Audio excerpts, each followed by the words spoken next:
flirting with me? YouTube, why you flirting with me? Tell me I have an excellent connection. What is up, everybody? Welcome to the show. How are we doing? Oh, boy. Oh, my goodness. I'm just tweeting right now. You tweet your little heart out, okay? You just... Oh. Tweet. That was with my mouth. With my mouth. That was my mouth. That was with my mouth. I'm also going to be tweeting and retweeting to my little heart's content. And we're away. How is everyone doing? And away we go. How's everyone doing tonight? It's Saturday Night Live. Is that not what we're doing tonight? I'm sorry. With a bowl of grapes. Featuring the gout. The king's disease. The king's disease. 'Tis delightful. Man, you're delightful. Everyone's delightful tonight. Thank you. We're going to delight in each other. You Ready to get Sunny Delight? Sunny Delight. What an overrated garbage beverage. Give me Tang any day of the week. I used to really like Sunny D for a while. Did you? Yeah. Did you like any of the flavors? Because they had like strawberry Sunny D and like that was cherry after my Sunny D. time. That was you had nothing to do with that. Nothing. I was after my time. After and this means a lot coming from me that I realized it was a garbage beverage. That's coming from a guy that has a terrible gutter palate and once ate Chef Boyardee ravioli out of the can, uncooked. Yes. Now, big. Oh wait, it was the ravioli. It wasn't the SpaghettiOs. I've done both. Was it the SpaghettiOs with or without the meatballs? With. I mean, thank you. Cold, I would have judged you hardcore. Cold out of the can. Yeah, that's fine.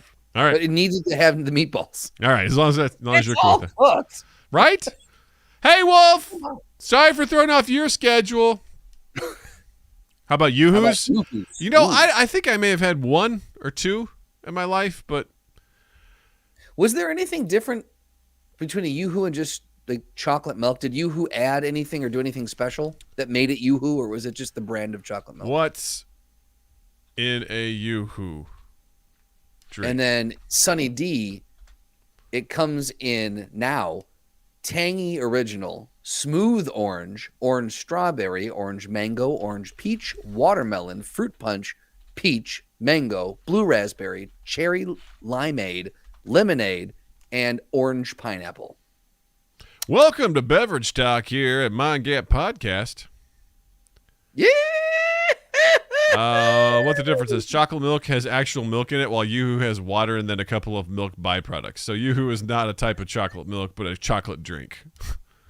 Oh, I hate when anytime something is referred to as drink, I don't like it. I'm just like, you can drink a lot of things that you shouldn't. Don't call it a drink. You know, Jared, I would like to see what fizzy milk would taste like. That'd be interesting. Milk with bubbles. Is it? Yeah, what is fizzy milk? Is that, do you put just tonic water in there? Or? I don't know. How do you infuse carbonated aspects into anything?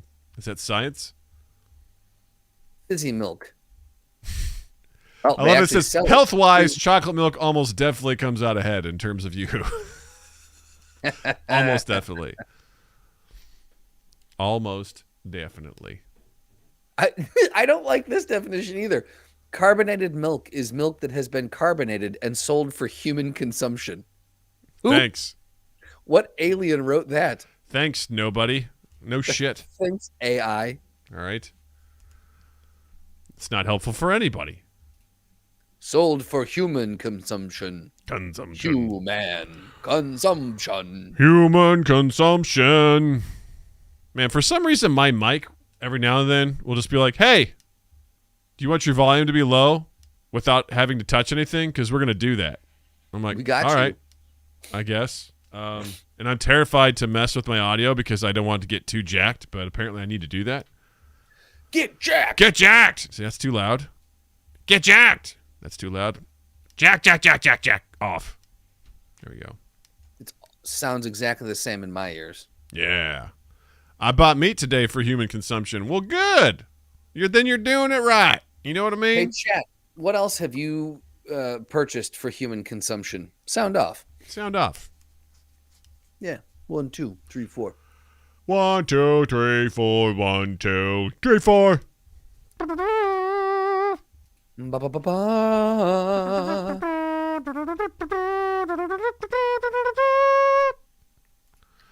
It's impressive. Thank you. That's what I do. Yeah. Hey, if you all haven't checked out the new short that we released today, you should do that. It's involved a bit from our stream on Saturday, which was a goddamn nightmare for me. I hate platform. I shouldn't say I hate platforming games. I don't enjoy them. That's like, Super Mario Brothers. You got to get knocked off a platform. Where it's just like, you're jumping around on stuff. In this game in particular, I'll save it for the podcast. But if you haven't already, check out the short. It pretty much summed up how the stream went. So, for me. Yeah. In a nutshell. So, it was fun. It's stressful, but it was fun. All right. I think it's time to get this fucking show on the road. Am I right? Just heard my daughter over there getting her teeth brushed, so I hope she heard me just swear really loudly. It's fun being a parent. All right. Daddy's yelling at the internet again. Dad's yelling at his friend. Here we go. Hey, everybody. Welcome to Mind Gap Podcast. I'm Doug. I'm Justin. I just swore really loudly, and my daughter, right on the other side of this door, probably heard it. She'll probably use it, hopefully, in the best possible way. Doug's This has been Mind Gap Podcast. It's been Mind Gap Podcast. Check in and see if Doug's daughter goes to detention. Natalie has, from day one, has had a innate ability to use cuss words in the correct context. So I have no doubt in my mind that she will continue that trend now. Well, if she has her mom's mouth, then she will absolutely use them correctly. So that's what matters. Because get swearing. Jill's got a mouth on her. Let me tell you. So we need to clip it, and that's a quote out of context. It is. She's got a mouth on her. Anywho, I hope you're all doing great. Hope you're having a wonderful evening. If you're watching us live, we are streaming on a different day. I normally say we stream on Tuesdays, but we had a schedule conflict, so we are problem solving, and we're doing things the way that we know how, which is the right way. So, suck a dick. Everything we do, the right way. The right way. And don't you forget that. So, super excited. We got some fun stuff to talk about tonight.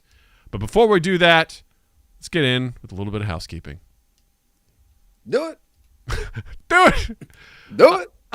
So, last week, we sent you all on a quest.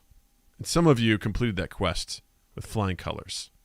So if you didn't do your quest last week, which was to go to our YouTube page, youtube.com/mindgappodcast, find your favorite clip, find your favorite video, find your favorite episode, and post it on your social medias and tag Mind Gap Podcast while you're at it. Please do so to earn our favor. We'd very much appreciate that. Second quest for this week, if you're listening to this on the audio format, on a podcast app, whether it's Apple Podcasts, whether it's Spotify, because we are still on there. We didn't take our stuff off there because nobody would care if we took our stuff off. But we're still there. We would make no dent in the numbers. Stitch, Podbean, Good Pods, wherever you're listening to this, your quest is to rate the podcast and also leave a review. It'll take you 2 minutes. That is your quest this week. Go to wherever you're listening to this on an audio format, any sort of podcast app, rate it and review it. That is your quest. If you love us and you want to see us succeed, that is your quest for this week. We appreciate your efforts. We appreciate everything you're doing. It's just, this stuff is hard for me to ask people to do. It really is. It always feels gross to promote myself. I don't like doing it. I don't like networking. I don't like doing any of that stuff because it feels off. But at the same time, we're making some gains here, gang. We're seeing some uptick in some numbers, and I'd like to I'd like to see that keep going. So, for everyone who's listening and participating, fucking love you. You guys are great. Yes. You all are great, and we appreciate that. We appreciate everything you're doing. Just asking for a little bit extra. Just a little bit extra. If you can do it, Just one little thing. One little thing. We appreciate That's that. it. That's our call to action for the week. Your quest has been laid before you. We hope you accept. And we will bestow you with additional land and knightly titles, as is, part of a fiefdom. It shall be done. We shall give you a rock painted as a fairy. Indeed. If you're good, Yes. you shall be rewarded. Indubitably. Indubitably. Also, if you'd like to support us, please check out our Patreon at patreon.com/mindgappodcast. I added an extra tier. This is a $1 tier. What? Yeah. There's $1 and there's $5. Right? $1 is just like, hey, I want to support these guys. I don't have a whole lot. $5 is a big commitment, but I want to support you. There's $1. There you go. Bam. Right there for you. Very if you want to be like, I want to give that $5, that's awesome. You get exclusive rights to a particular channel within our Discord. You get a shout out every time we stream, which leads me to this week's Patreon supporters. We got a new one. So slick. Shout out to Tom McIntyre for his support, also known as Sirloin in our Discord community. Love Tom McIntyre. Went to college with the guy. Phenomenal athlete. Love him to death. Thank you, Tom, for supporting us. We appreciate you, buddy. We appreciate your support. This is for you. Yes! Tom. Continued support comes from Richie Armour from You Haven't Heard This Music podcast. If you guys haven't checked out that podcast and you like music, then what the fuck are you doing with your life? Go check them out. They're great. Continued support from Zenny, our very wonderful Meowniverse memer supreme. Zenny, thank you for your support. Everyone, here's what we're gonna do. Everyone's gonna get their own custom. When we shout them out, they'll have their own personalized sound effect. Oh shit! Moving forward, how about that? You know what? We should make that. If you subscribe for a certain amount of months, you get a personal. I like that. A personalized soundbite. I really do like that. Of course, the mighty slutty Bartfast. Thank you for your continued support as well. And fuck me, slutty. there it is. And last but not least, Almighty Crit from the Fumbling Four and the Almighty Crit podcast. Thank you for your support, my friend. There you go. For now. That's That's all I got right now. But for now. Wait, no, I got a better one. I'm sorry. Here we go. There you go. There's one for Crit. There you go. There you go, Crit. So please head over to patreon.com/mindgappodcast. If you'd like to support us, that is the venue to do so. We appreciate you. Can I throw out a suggestion for Please. that? Can we make a $100 tier?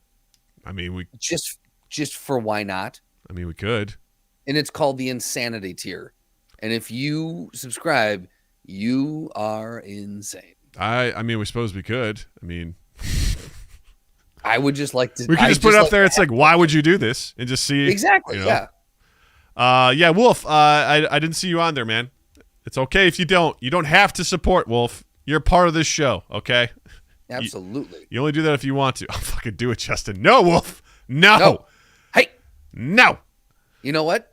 We won't put it up there now because you're just crazy enough to do it. So yes, check us out on Patreon. Also, if you'd like to support us, another way is to check out our merch on redbubble.com. Just search for Mind Gap Podcast, all one word there. We've got our classic logo, our spray painted logo. Get yourself something nice. Get yourself a hat, a t-shirt, a hoodie, a tote bag, a backpack, all sorts of stuff, man. Like, lots of good stuff.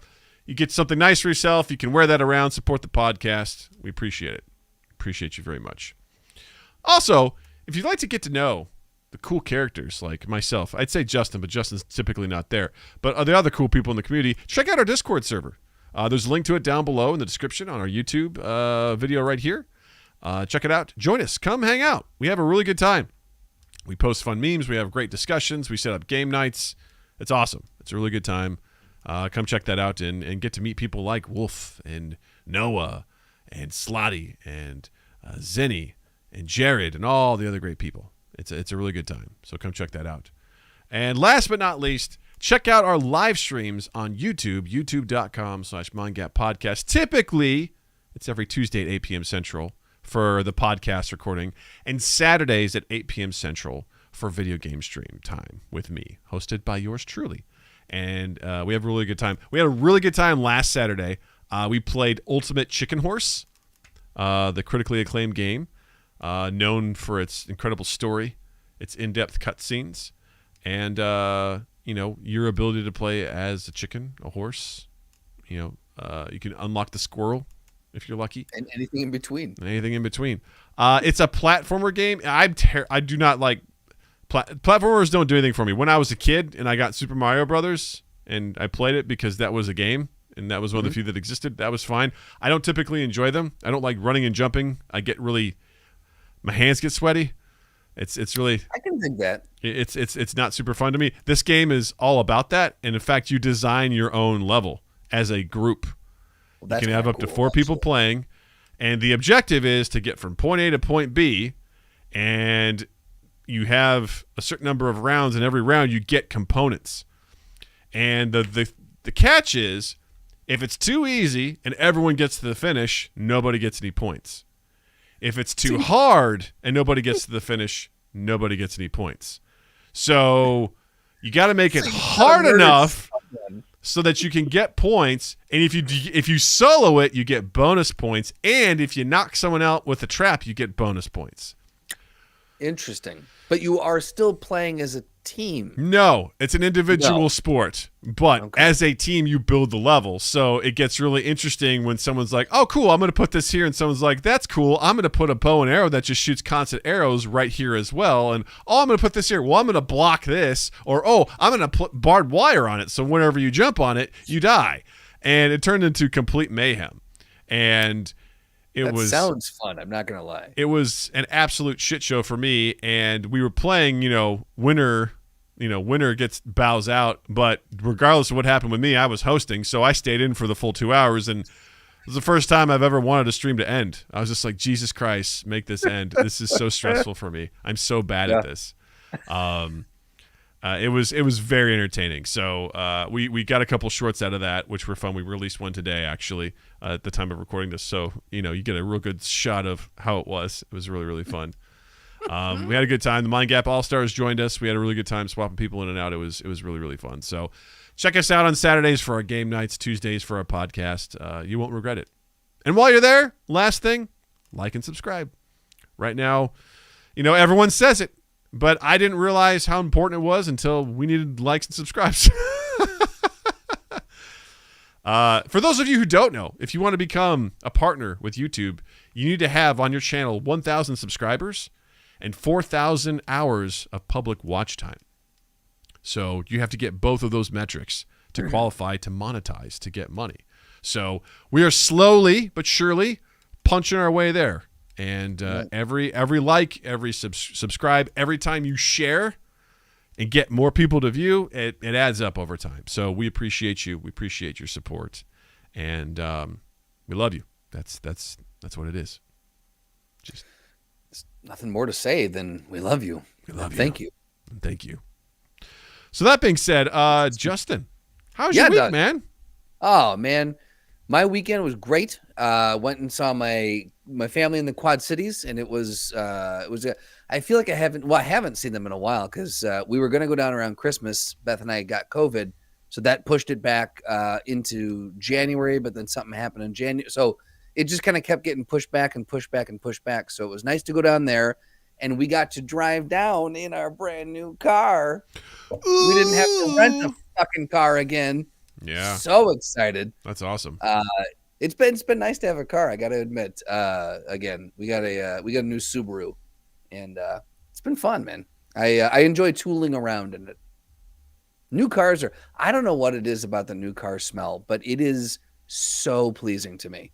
Yeah. It's one of those smells that I've heard some people say that they can't stand it, but for me it is I don't know what it is. It's just very, very pleasing. That and paint.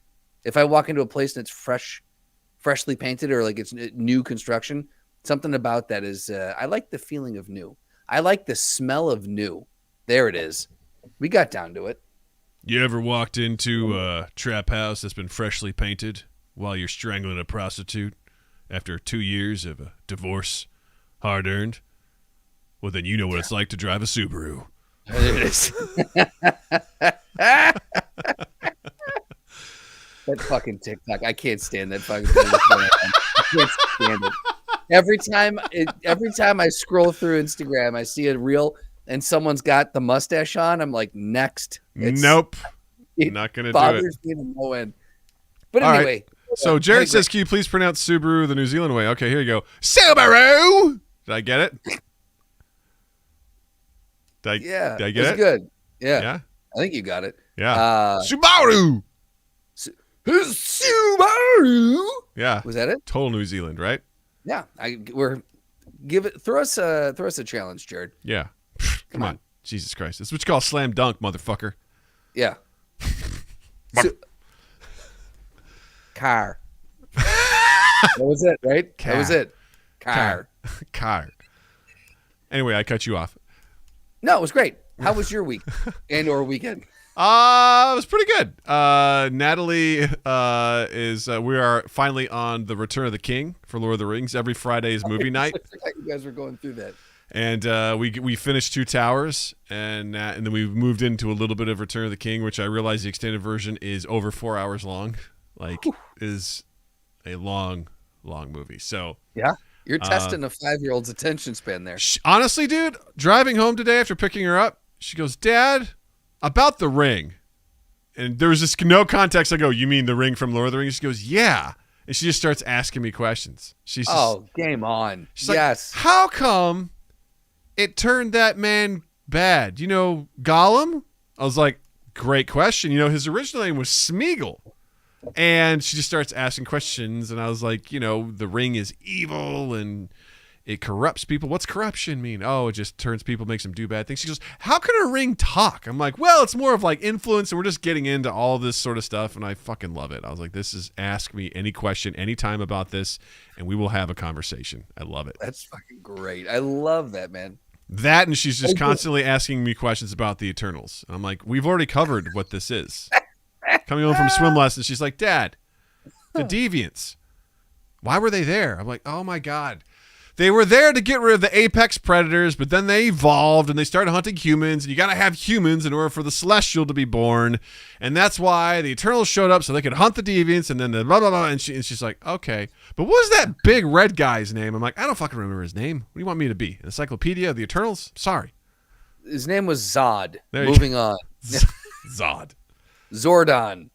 I love it, though. I absolutely love her asking questions about these things. Well, you know, the thing is that makes you realize that she's sitting there at swim lessons waiting for her turn to take a lap, and she's going, why were the Deviants there? Like this means that she's thinking about this, is occupying brain space for her during the day. And like, that's just fun to know that a 5-year-old is trying to deconstruct this, right?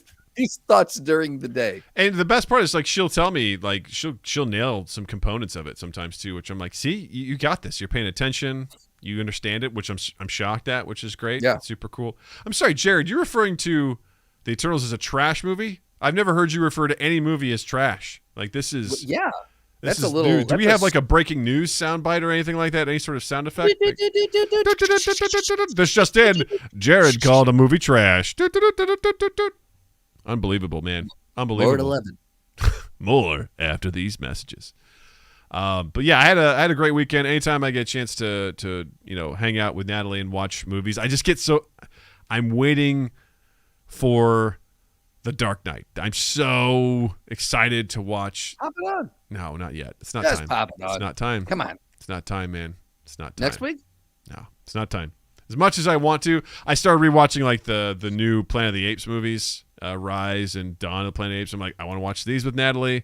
Yeah. There's no way she will enjoy this at all right now. It's just gonna be like, why are they hurting the apes? You know, like what is going on? Like, yeah, it's not gonna make sense to her. But I look forward to have like just, you know, watching these movies with her. I'm like, oh, this is gonna be so much fun. I'm just going through the list of movies. I'm like, oh, I want to watch Alien with you. I want to watch Aliens.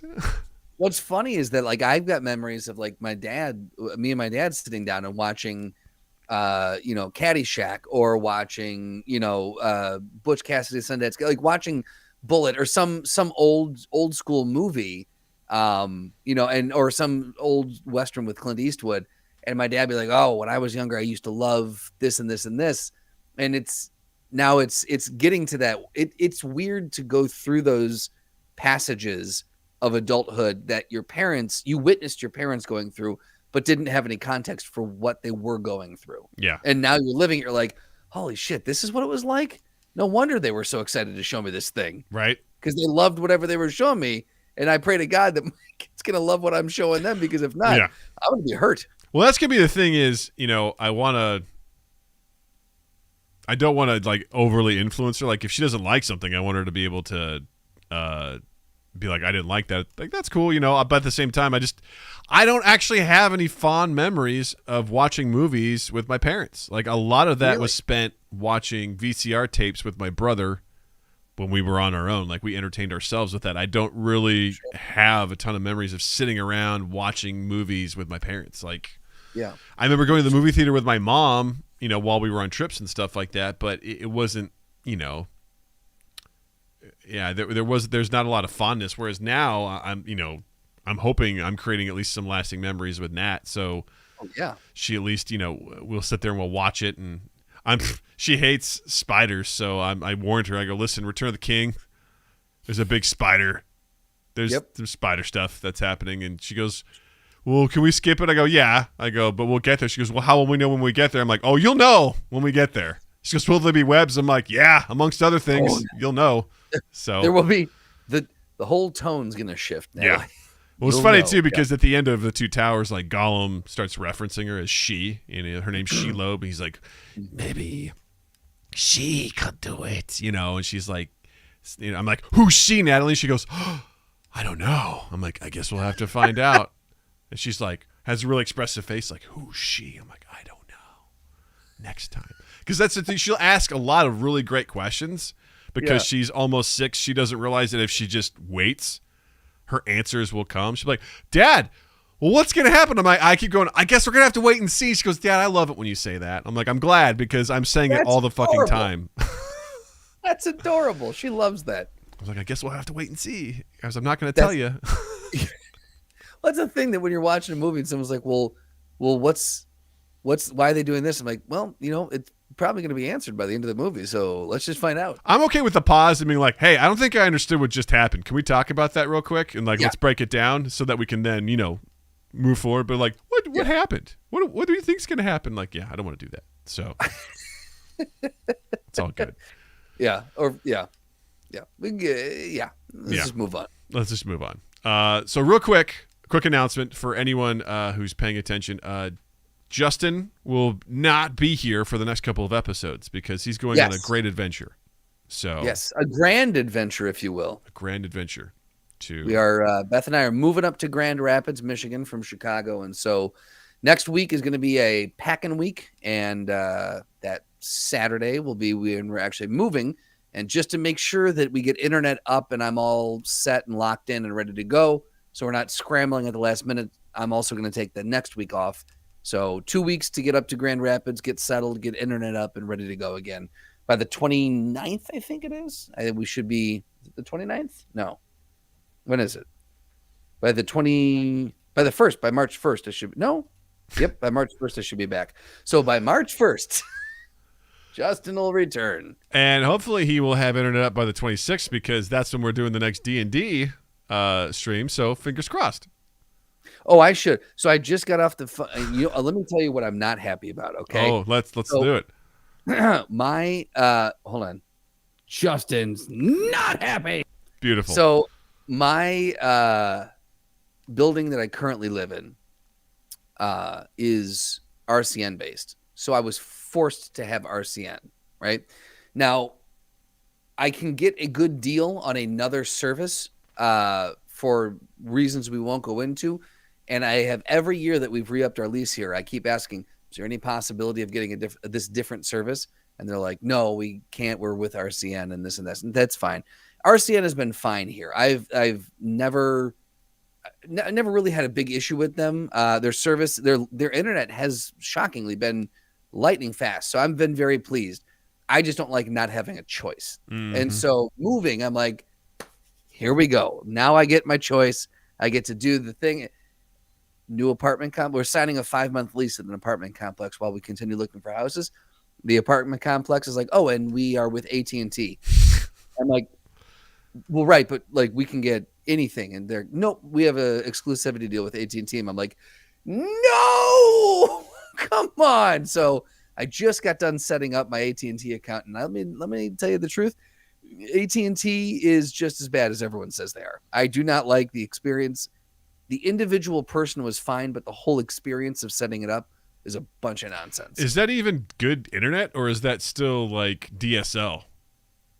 No, it's they've actually got fiber lines rolling out now. So last time I had them, it was DSL. So that's all they offered. This is high speed internet. What they're claiming is high speed internet. We'll see. But you know, it is what it. The thing is, there's no contract, and I'm there for 5 months. So once we get the house, if there's some weird fucking bylaw, like the subdivision you live in or the street only has 18, I'm gonna fucking rage. All right, I will pass on a house if I can't get my choice of internet provider. So here's the thing, Justin. I don't have any choices, and I live in a house because Comcast is the only one that services my area. Like, and I hate it because I'll get any other one. I'll get ads for all sorts of shit. And I'm like, let's check this out. It's like, yeah, we'd love to. Here's everything we offer. I'm like, that sounds good. It's like, type in your address. It's like, nope, we don't service you. I'm like, fuck off. Like, really? Like, I have to use Comcast. And I hate it because they only do cable internet packages. You cannot get internet by itself. It's just... Wait, you can't cancel the... That's interesting because I know my sister-in-law's looking to drop like one or two, like change up the thing, but I didn't realize you had You probably have to do some very convoluted like phone labyrinth sort of thing to make it happen. They do not advertise anything other than their packages. So, which sucks because I'm like, I don't even use the cable package. But well, the AT&T lady was hard selling me on, you know, if you want to bundle cable with this, and this. I'm like, no, we cut the cord a while ago. I said we do Sling for our live TV, and we have a bunch of. And I do Pornhub for other stuff for family time. I'm good. I've got Pornhub.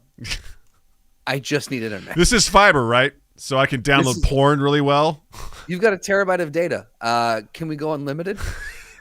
I don't think you realize I'm next to blind. Yes, I need all. I have 3 hard drives in addition to what I got a lot of downloading. So I'm streaming 7 devices 24 hours a day. Right, whatever Whatever room I'm in, it's playing. My wife made me give up my DVDs in exchange. I said I will download it from the internet, so onto hard drives. So that's what I'm doing. So stacks and stacks of hard drives. Yeah, I replaced the stacks of DVDs with stacks of hard drives. They're all meticulously organized so I can find exactly, they're labeled so I know like this is the drive that's just anal. This is the drive that's all about butt plugs. I should probably actually let me go back. That should also be with anal, I think, Oh yeah, that needs actually, you give me an idea. I need to fix this. 1 second. Please hold.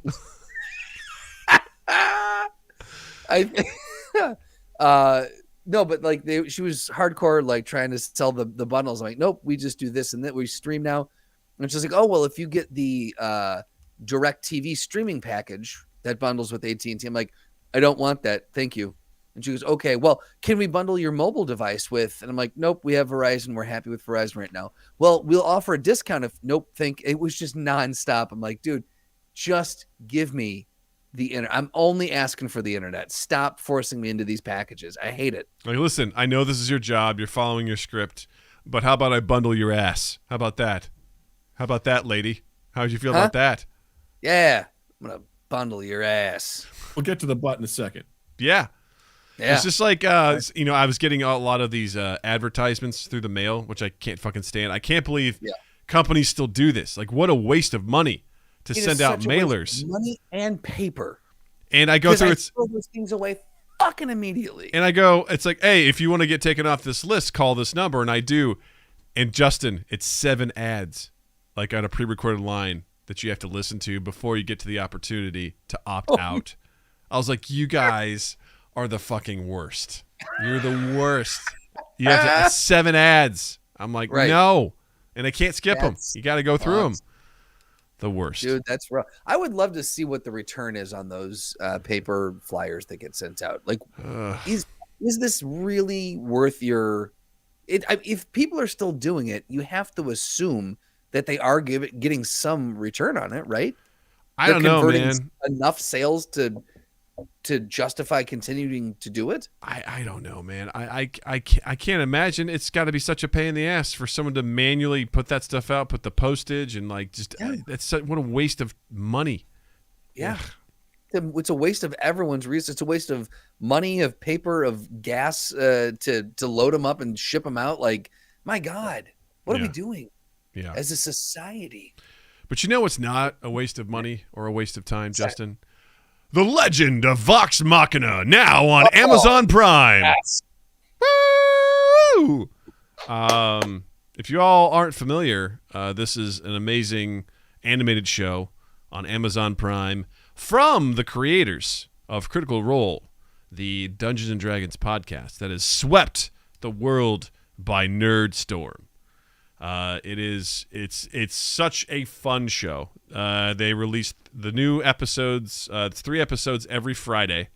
And it is, I've watched the first 6, which I guess is half of the season because they're doing 12 episodes. I've confirmed that today. I thought it was 24. It is 12. Yeah. Doug got me real excited. I'm like, 24? They're going old school with this. Yeah, they actually crowdfunded 10 episodes, then Amazon funded the remaining 2. So this was such a wide success for the Critical Role crew that Amazon was like, "Oh yeah, we'll pick this up, no problem." Yeah, and it has been an absolute delight. So it has been so much fun just to watch it. It's based on their first campaign, which I didn't listen to. I got into Critical Role during campaign 2, so this is like super fun for me because I know of the characters, but I don't know any of the story that happened. I know this isn't necessarily a straight adaptation of their campaign. They've thrown in some extra stuff and some new stuff, and they've streamlined some things. So I'm just enjoying it because I also really enjoy these players as voice actors. I think they do a phenomenal job. They're really talented voice actors, I gotta say. Every one of them is just bringing the A game, and I'm floored at how many different voices Matt Mercer does. Really impressive. He's a chameleon. I mean, if you listen to him do the D&D campaign, like he does every fucking voice that's not the players, and you're constantly like, Jesus Christ! All right, well, there's Scottish, there's Irish, there's English, there's just cowboy. There is. I mean, he just constantly does an incredible job of just coming up with voices, and know that when you come back and revisit those characters, he pulls them right out like they were never gone. He knows exactly what they are. Like, I don't know how he keeps them straight. Like all these NPCs, and then when they come back around, just to be like, that was that one. Unless he knows that they're going to be in the same area where these NPCs were last seen. I don't know if you can prep for that, but no. He's a special part in campaign 2. We were talking about this before the show, where Laura Bailey as Jester uses a spell called Sending. Oh yeah, where she can send a message that's 25 words or less to any character anywhere in existence. And there are times where she would just randomly send a message to a character we haven't heard from in months. And she's just like, I want to check in with this character. And Matt's like, okay. And she just sends him a message, and he will come back in that voice. I'm like, there's no way he could have prepared or known that was going to happen. Wow. And it blows my mind that he has the capacity to be like, all right, the Pirate King, got it. Yeah, I know exactly who that was and how he sounds like, and he gets it and just fucking delivers it like a champion. I have no idea how he does that. It's incredible. It's absolutely incredible.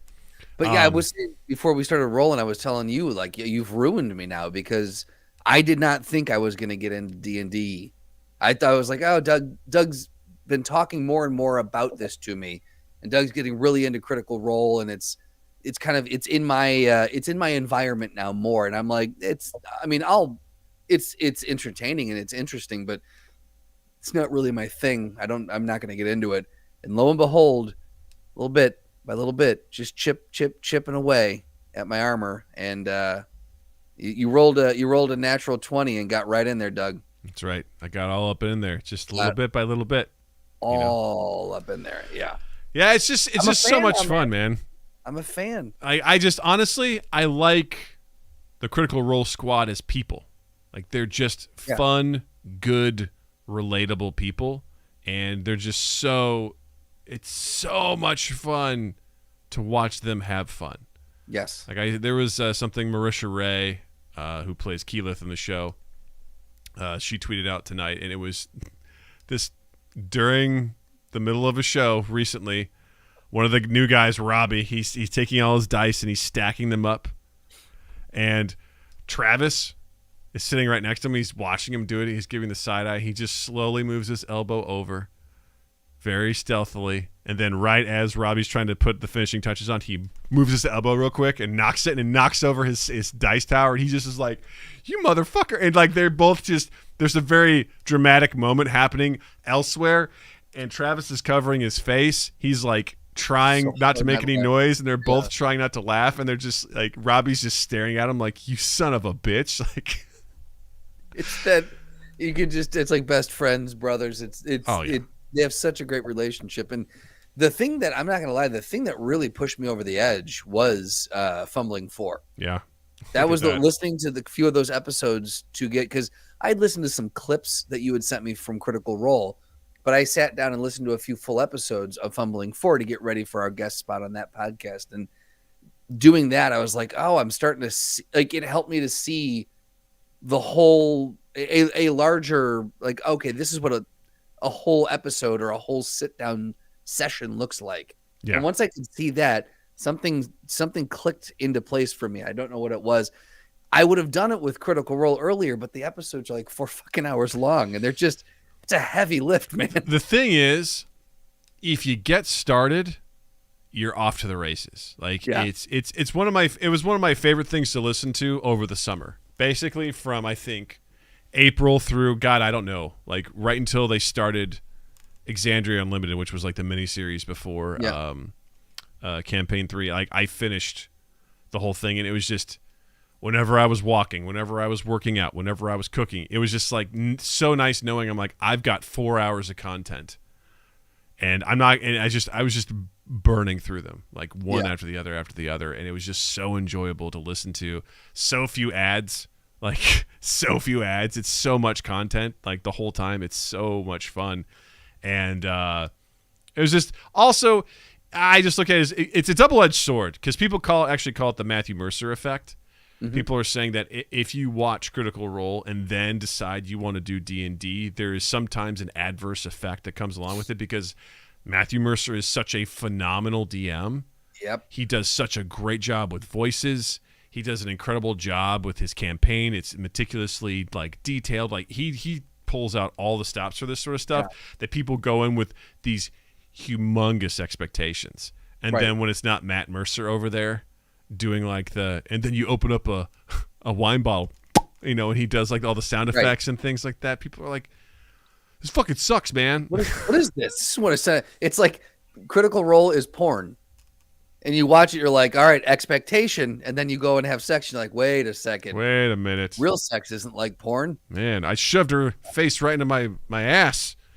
And she was like, what are you doing? And then in the other movies I saw, she just went after it, Like it was an all-you-can-eat buffet, Is that on the anal hard drive as well? Yeah. Yeah. Obviously. Obviously. Yeah, no, I can see that, though, where, like, he would, because he's phenomenal at what he does for good reason. I mean, that's why they're so popular. But yeah, I can see where that would be if you got started there and you just had a DM was like, all right, what do you want to do next? Just a lackluster DM. Well, like, yeah, and the thing is, like, there's nothing wrong with that either. It just depends on the group. And to be fair, D&D, like Critical Role, they're performers. Like that. What they're doing is a performance. It is pure entertainment. Like, they are having fun, but it has morphed into them entertaining, and they're enjoying themselves. But they're actors. They are trained actors who are playing this game of pretend. Like, they're going hard, and they understand their characters. They know how to play it. Like, they cry, they get angry. Like, they do what their characters would do. It's awesome. It's so much fun. Like, being able to being able to do that. And it's not always going to be like that. And that was kind of the thing for me, is I never played before, and then I did, and I was like, oh, I should listen to Critical Role so I can get better at the game, which it did make me better at the game, because I would be sitting there listening to combat, and someone would say something, I'm like, nope, that's not right, it should be this, and then Matt would correct him. I was like, nice, I'm right. I know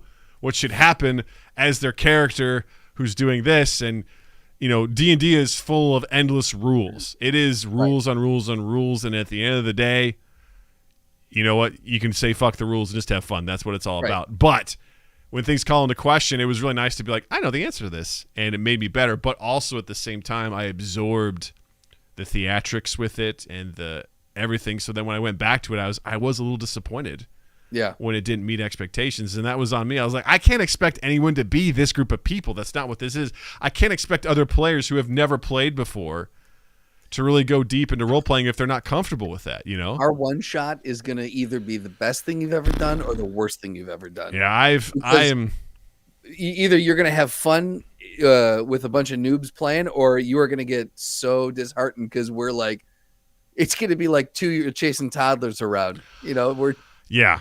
I'm telling myself, for anyone who doesn't know, I've said this lots of times. I've been working on a one shot for over a year at this point, or pretty much close to a year, and it's not really going to be a one shot. A one shot basically means it's something you do in one session. It's not going to be that. It's probably going to be a couple sessions. But I've had to really tell myself and think, all right, what if they don't follow the plot?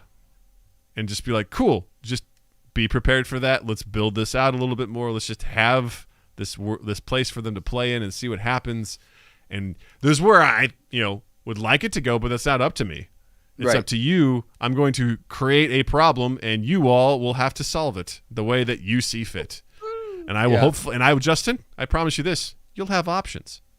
Okay. I will give you options. You will not just have AT&T as your solution. You will have many options. Oh, thank you. Thank you.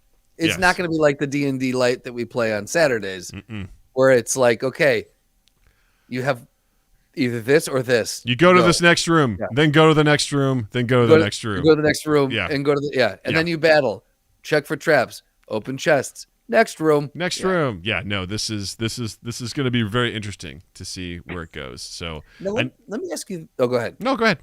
I was going to say, let me ask you this: is it just? And I can't remember what the name of the effect is, but is it just that I have been inundated with D&D more, and so I'm noticing it more in my environment or in my bubble around me? Or is D&D is it seeing a resurgence? Do you think that it is, there's a and may not like giant, coming back into the fold, but is there a resurgence of the popularity of D&D, or is it just because I'm more aware of it now? I think it's both. I think the Wizards of the Coast, which is the company that owns D&D and publishes all the stuff, I think we actually covered this a couple episodes back, where they had one of the highest grossing revenue years of all time in recent years, because part of it, I think the pandemic has driven people to trying this stuff out, the ability and the accessibility of being able to do this stuff online. I know there's definitely purists who are like, you have to be in person, you have to roll physical dice. That's not how I did it. I was always doing it remote, so that's what I know, and that's what I like to do. But it is extremely easy to get into it and to pick it up. And then on top of that, you've got things like Critical Role that are hitting the pop cultural zeitgeist, plus things like Vox Machina, plus there's a plethora of other podcasts out there like Dungeon Daddies and, Fumbling For and Almighty Crit and, all these other things. And there's, like Jervis just said it too, like Stranger Things, that popularized it as well. Yeah. There's so many things out there that exist that make it possible. But, I would also argue that Critical Role is a huge part of that as well. I mean, this show is an absolute, pinnacle of what you can do with someone's creativity, because I don't know if people really grasp the fact that if you watch this show, which I hope you do, by the way, it's very adult. It's not for kids. Oh, yeah. I want to stress that. There is a lot of swearing. There's nudity. There's a lot of gore. It's very fun. It's raunchy. Yeah. It's the way that it should be. But this whole entire world was created by Matt Mercer. Like, he created this entire planet that exists, and each campaign takes place in a different part of the planet, and it is connected. So it is all on one planet then. Mm-hmm. Yes. Okay. I didn't know. So, like, the campaign 1 takes place in Taldore. Campaign 2 takes place in, oh god, I've already forgotten the name of the place where it takes place. And then the campaign 3 is it's in Ireland. It's in the United States of America. Kentucky. And campaign 3 is in a place called Marquette. And so, but in campaign 2, they got Easter eggs about stuff happening, and things were referenced in Taldore and things like that. So it definitely is a living, breathing world. It's very complex. There's a 7-minute video that Matt Mercer and his team put together that explored the history of Exandria, which is the name of this planet, like how it came to be, the idea of like, because in this world, gods are real and they interact with people. Yeah.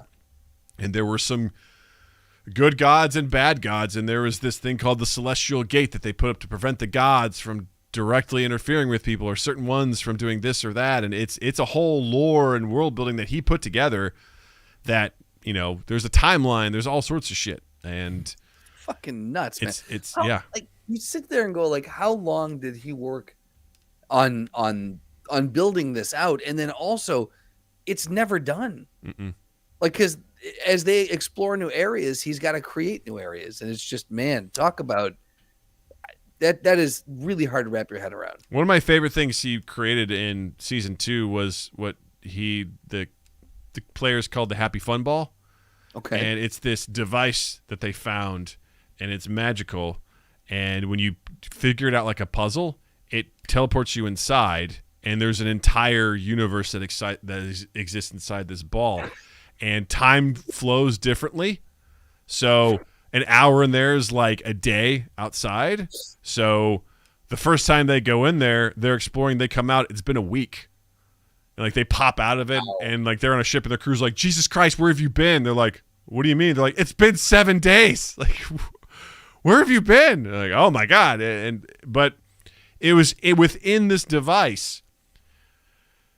I think Matt officially mapped out 20% of it, and that's the most that we really saw. There were rooms that were beyond like whatever, Jesus because Christ, each room is a puzzle that, depending on where you go and what you can find, will lead you to another room that could possibly lead you elsewhere. And there was dangerous shit in that ball. They almost died a couple of times. Yeah. Wow. Yeah. Again, it's hard to wrap your head around. Yeah. When you think of someone building, because people have world built before. You know, we've seen it with Dune and with Star Wars and with countless other sci-fis. Exactly, Lord of the Rings. People have built worlds, giant worlds before, but someone like this who has to build the world and let other people explore it and be ready to it. To me, it's a different level of world building. When you do something that vast of an expanse, and you're not guiding people through it, you are you're plopping them down and saying, go ahead, and wherever you go, I'll have something ready for you. That's fucking bananas. Well, I mean, what's even more bananas is Exandria Unlimited, which was the miniseries in between campaign 2 and 3. Matt Mercer stepped away as DM and let someone else guest DM in his world with his stuff and play with his toys. And Matt played as a player. And wow. Oh, dude, I might need to check that one out. The DM was like, she goes, this was absolutely horrifying for me to step in and play in your world that you created with all of your stuff and just see what happens. Shit. And Matt was like, I loved it. I got to sit back and relax and just be a character. That was way more fun for him than anything. But the DM, she was like, Jesus, this is... Now, do I need to have backstory of campaign 1 or 2 to enjoy that mini? No. Season? No. Okay. And that mini season plays into it. Actually, several of the characters continue on into campaign 3. So it's actually a good setup for campaign 3, which is pretty cool. But yeah, I think it's like maybe 8 episodes, so it's nothing too wild or crazy or anything like that. But then on top of that, just like campaign 3, just listing, they've spent the whole campaign so far in one major city, and it is a massive city, and just the stuff that Matt has built in there. Like there's these connecting spires and where they go, and they're going here, they're going there. He knows where all the shops are and all the different taverns they can go to, and he knows exactly where everything is and what I'm like, yo, I'm going to build you guys something that's going to take place in one location, but it sure as shit ain't a city. Like it is one building is where you guys are going to be hanging out. So, and that's enough for me. Yep. You know, and he's now I know that my first task for myself is to get out of that building. Yeah. There you go. And you know what? That's my very certainly first try. Yep. To borrow Matt's phrase, you can certainly try. You can certainly try. Yeah. So, long story short, Legend of Vox Machina. I don't want to spoil anything for anybody. It's wildly fun. It's incredibly entertaining. If you haven't checked it out, if you're curious, if you just like a nice fantasy romp, it's definitely for you. If you're curious about D&D, just know going in that this was all based on a D&D campaign. Like a lot of this stuff actually happened. Right. My favorite thing is seeing videos on YouTube right now that compare the campaign moments that happened with what's happening in the show. It's so cool to see the source material and how it got put into the actual show. It's really fun to watch. Yeah. I think for someone who again is a super D&D novice like myself, to what you just said, if you're into D&D, you'll appreciate this because you know what went into you'll appreciate, like, you're like, oh fuck, this came from a campaign where people improvised pretty much all of this and then it got distilled into a script. And then if you're not into D&D and you just like fantasy shit, it's just a good story. D&D aside, it's a good sci-fi fantasy story. So like it has the ability to please everyone, which is very tough to do. Yeah. And some of the performances, like one of my favorite characters is Scanlan, who is a gnome bard, who is he lives up to the very epitome of how most people play bards, which is just a sex-crazed, charismatic fiend who is just very selfish. He's very interested in the money. He's got a wide array of spells, but he's incredibly he sings, because that's part of what a bard does, is they can give inspiration to people by pepping them up, and they can also hurt people. They can give people psychic damage by mimicking them or mocking them or hurting their feelings. But they also are known to sing, and so Sam Riegel, who plays Scanlan, wrote and produced and recorded these legitimate songs, and there was one called "Pull on My Beads of Love," which is all about anal beads. And his character performs this song to a group of nobles as a distraction, and it's amazing. Wearing a reflective rainbow cod piece. Yes, it is so good. And I just saw tonight that someone had recorded their own cover of "Pull on My Beads of Love." Oh, of course, they put it to the opening animation for it, and it was so perfect. It was dark and cinematic. And it was just talking about, pull on him to give him a tug. It's just it was so good. Christ. And Sam Riegel retweeted, goes, "It fits perfectly." I'm just happy for these people who are part of this too. That the fact that they went to crowdsource it. They're like, hey, for our band of fans, mighty fans that want to see this, help us make this, and it blew the fuck up, and Amazon was like, yep, we're doing this, and then they get to do this. It's just from a creative standpoint, I'm very happy that people who wanted to do something like this get the chance to do it. It's very cool to see. Well, that's the thing about this that just it gives me an extra joy in my heart. Is again, I think the whole Critical Role crew, they're good people. They're just nerdy, talented actors who are just having fun, and they created something that was so much fun to watch.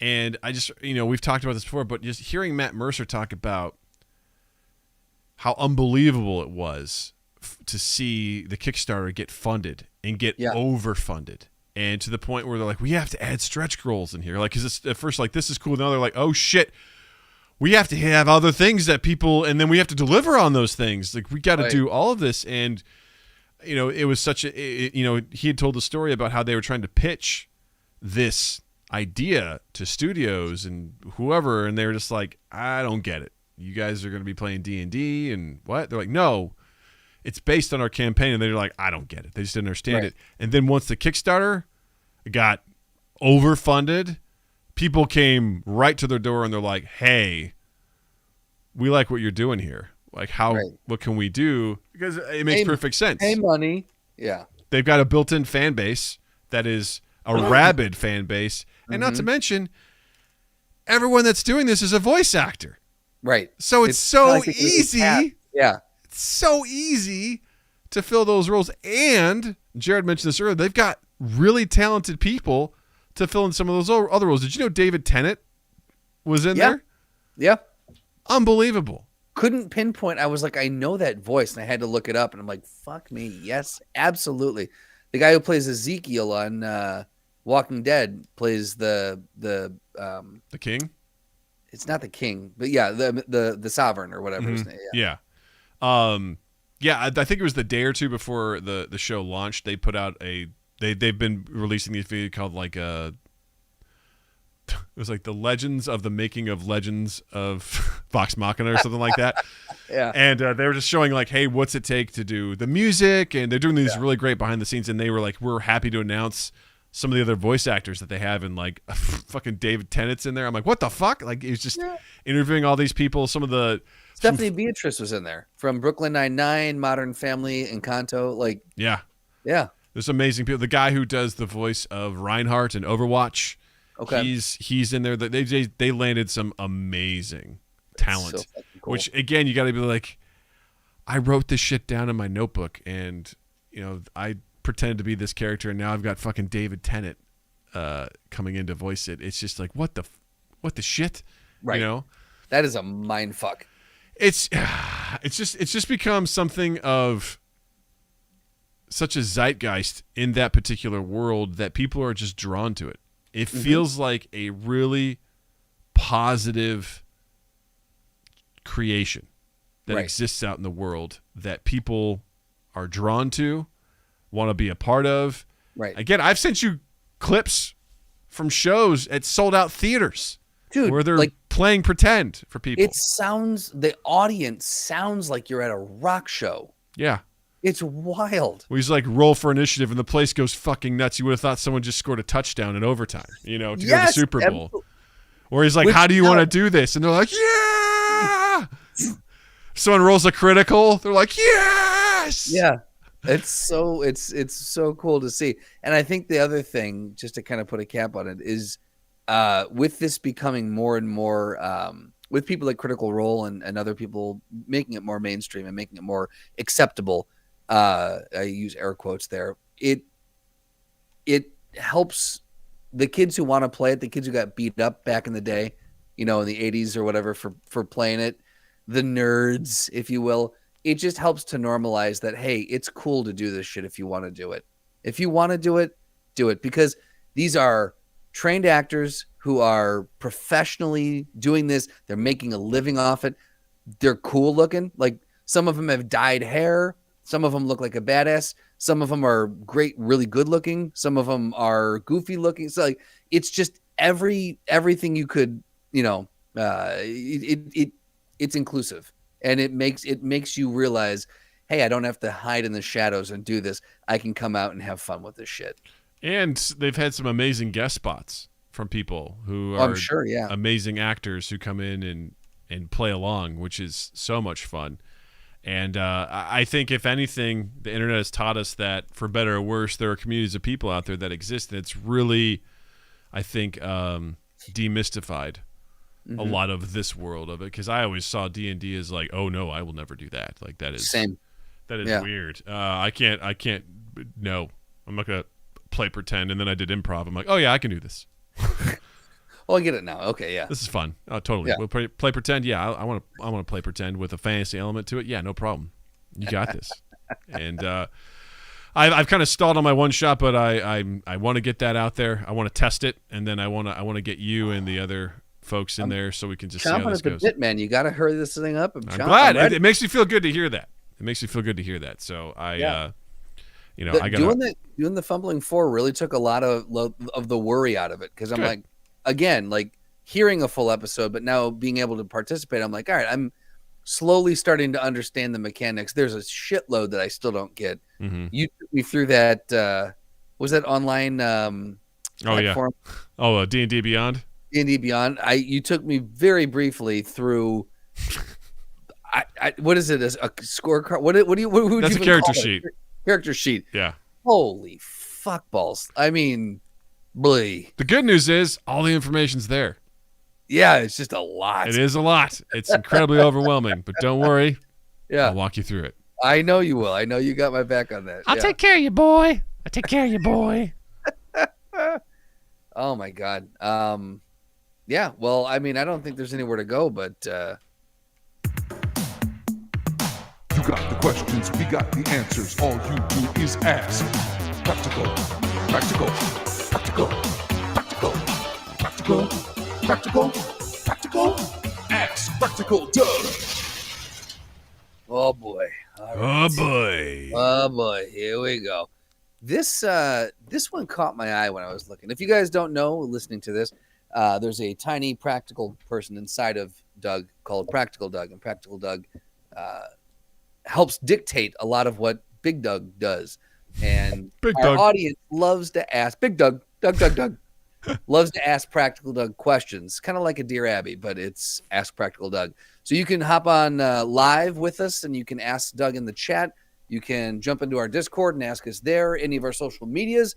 Just hashtag Ask Practical Doug. And today's, I was kind of scrolling through, and I thought this one would be interesting. From Noah, he asks, what is the best way to abbreviate the states?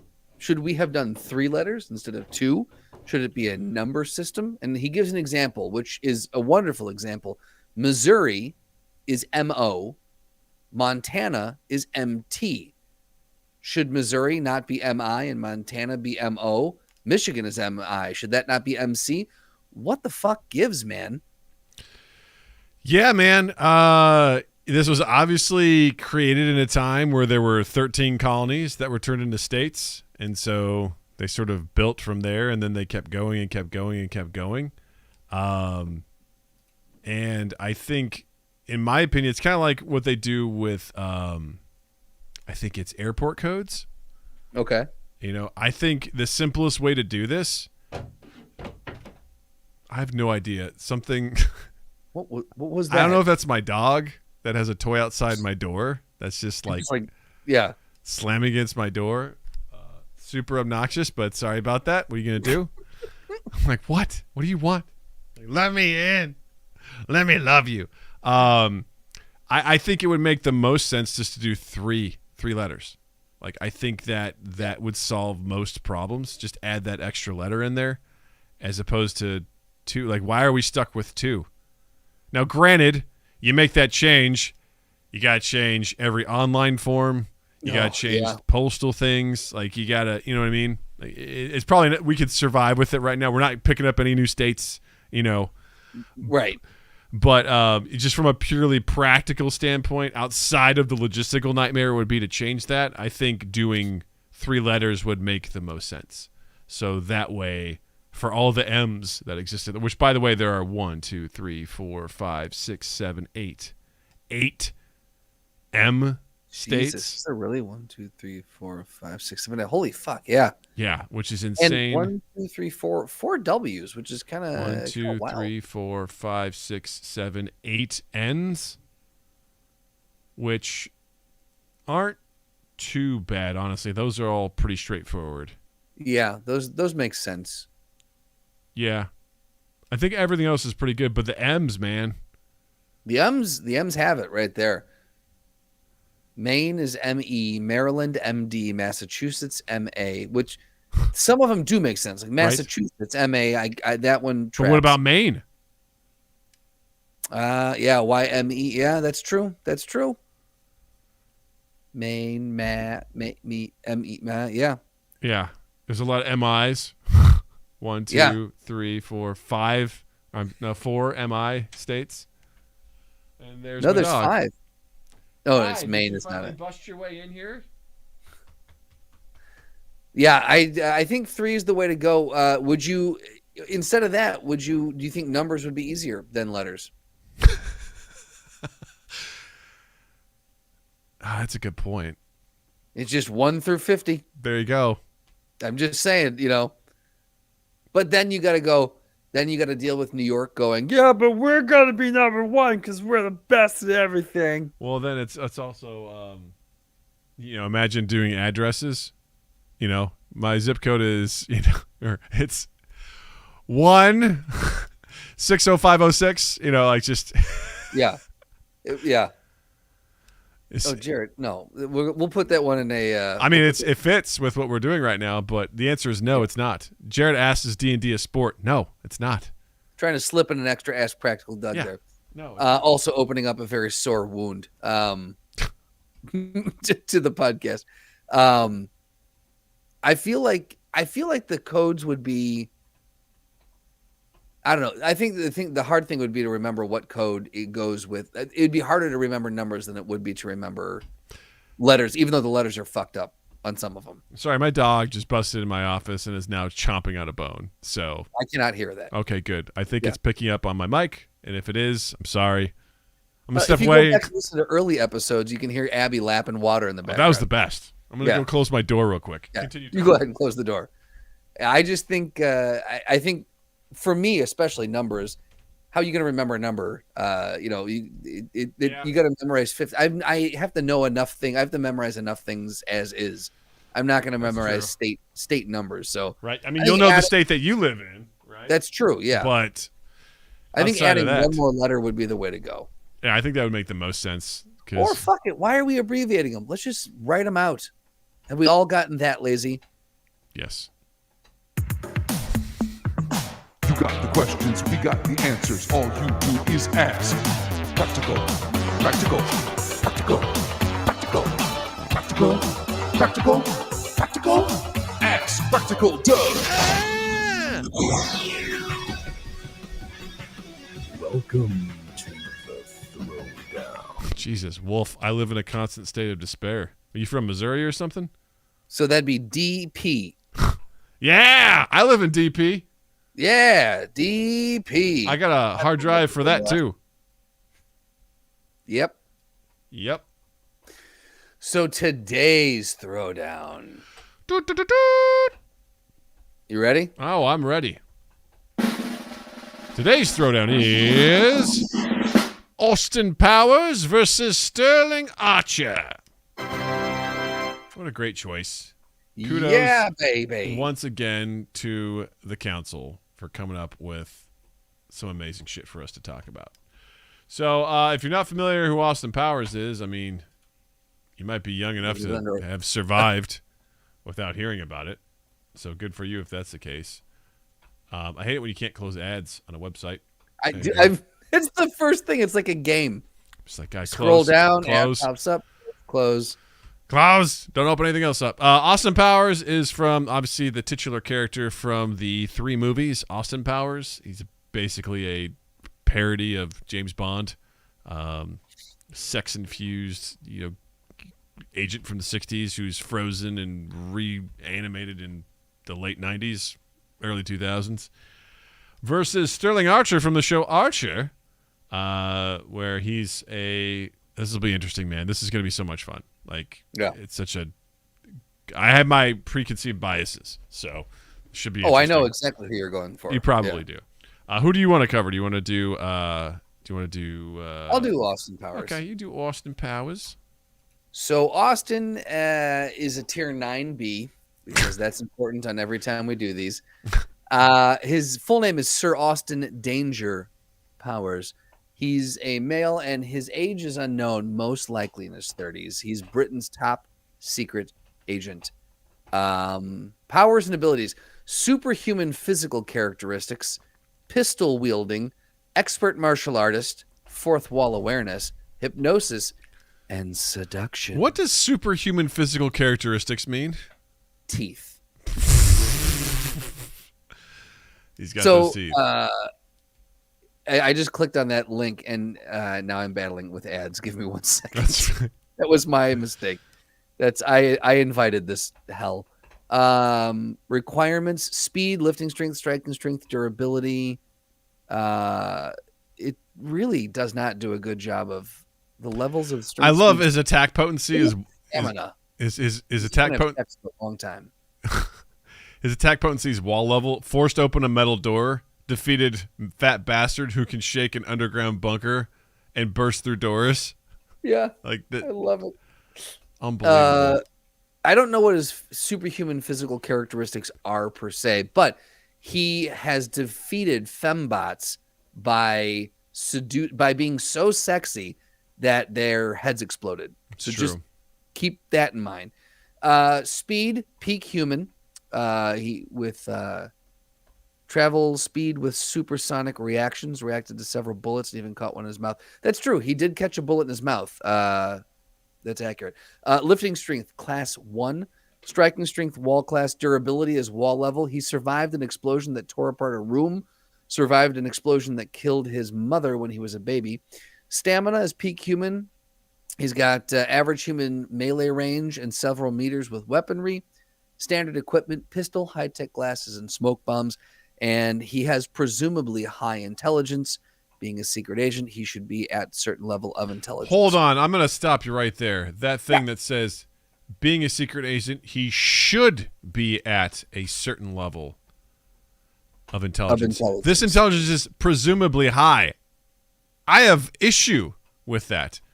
Do you? If you've seen the movies, he's not super intelligent. I wouldn't say he's dumb. Yes. He's not Maybe grog average. level stupid, but Yeah. I'd say he's relatively average, presumably high. How dare you? How dare you versus battles.fandom.com/wiki/Austin_powers? How dare you? Just saying, man. He's 9B. Just putting it out there. Weaknesses: very bad at aiming when using pistols, but his standard equipment pistols. What's the hold on? His powers and abilities: pistol wielding, but he's bad at aiming pistols.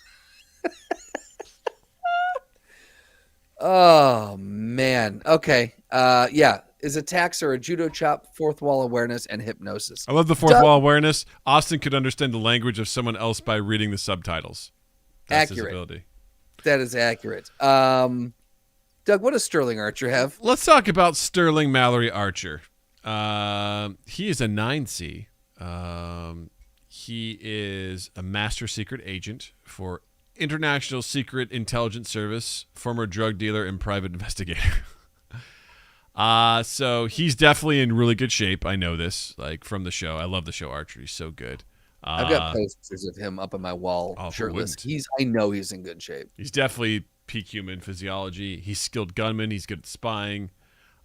He can deceive enemies. Resistant to poison manipulation. Due to his alcoholism, Archer can metabolize an absurd amount of both alcohol and poison. Barely being only mildly affected, drinking 9 melon balls after losing a liter of blood. Didn't notice being on IV drip of Zima for weeks.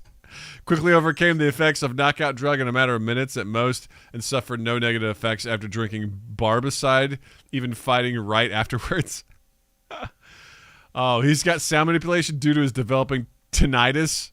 Is mainly unaffected by the sound of point-blank gunfire that causes other immense pain. Yeah, he's street level attack potency. He's a pretty good fighter.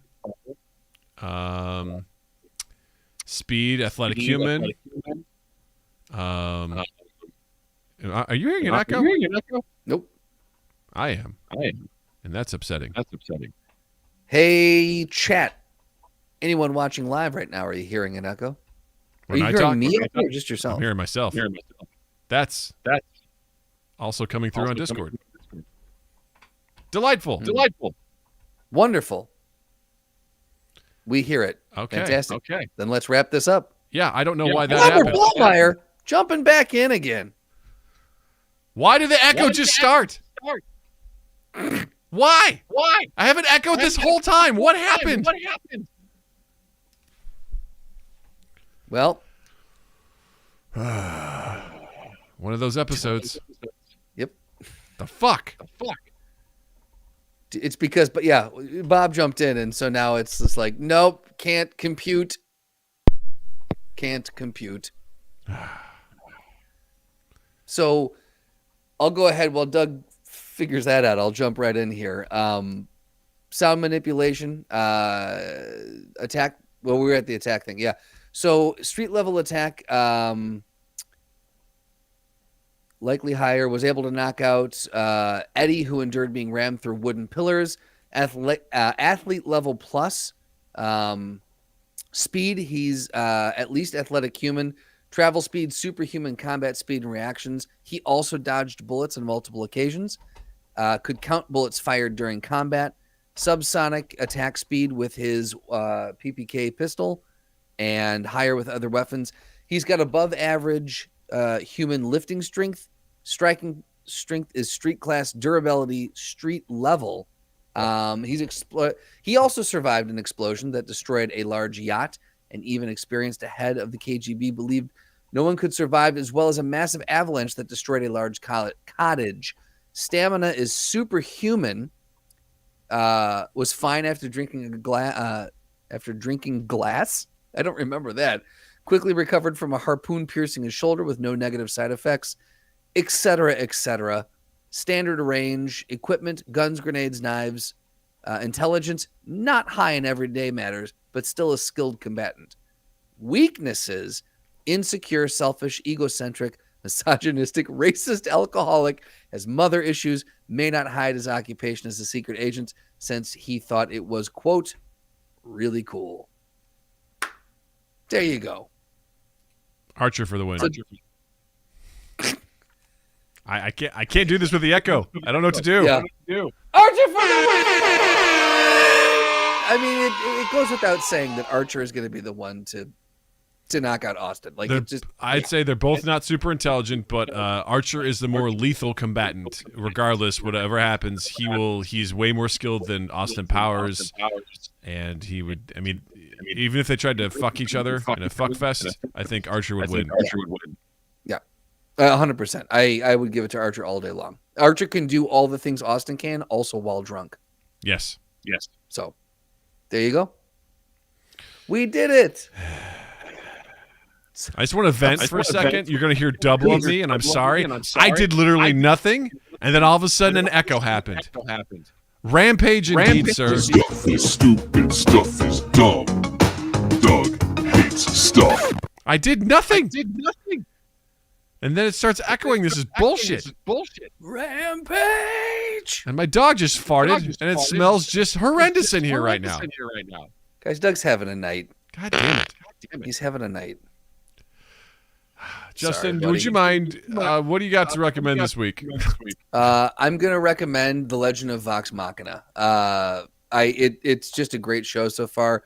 Again, if you're into sci-fi, or it's not sci-fi, if you're into fantasy, Lord of the Rings style, anything that has to do with that, check it out. It's a great fantasy show. And if you're also into Dungeons and Dragons, or if you're curious about D&D, this is a great, very, very light entry point for you, because it's not D&D heavy, but you know that it came from a D&D story.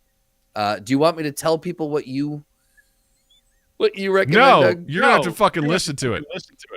I recommend, ironically, the old album Clarity by Jimmy Eat World from 1999. I just recently re-listened to it, and it's fucking awesome. It holds up. Check it out. All right, Justin. Speaking of clarity. All right, Justin. Take us through the end of the show. It's all you. Oh boy, you never done this before. All right, call to action. So what we're asking you guys today is, nope, that's not the one. No, guys, thank you for listening.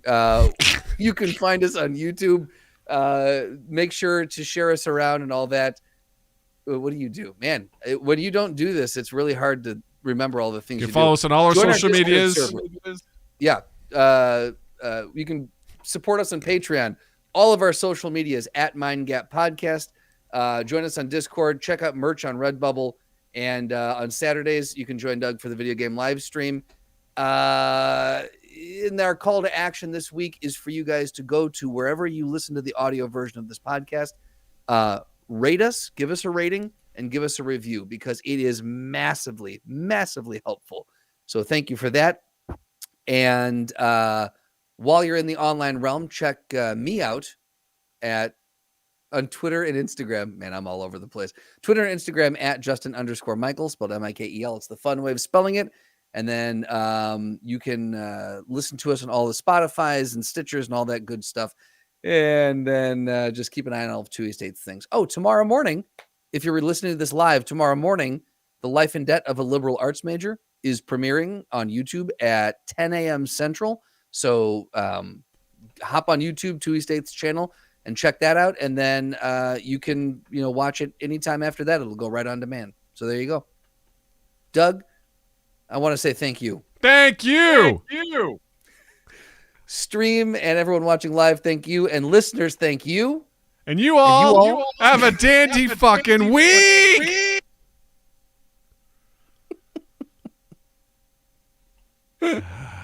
Oh, man.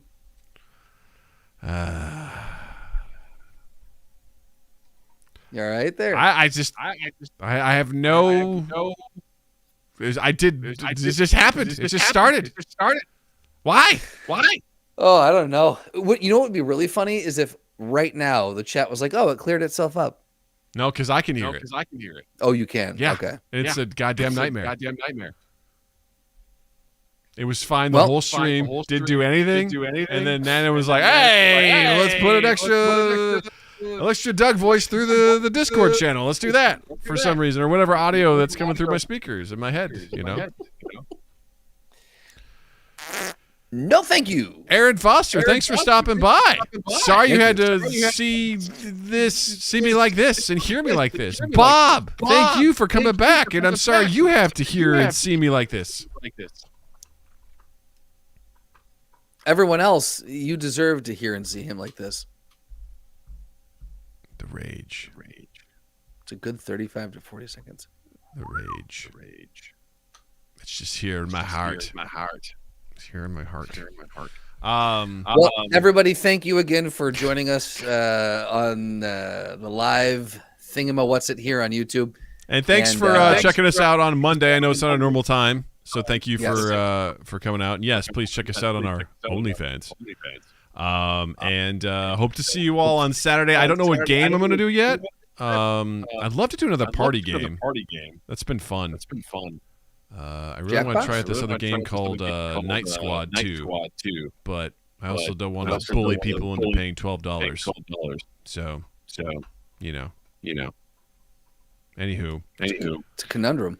I realize you all are just watching. God, I'm having a rough way to end tonight, man.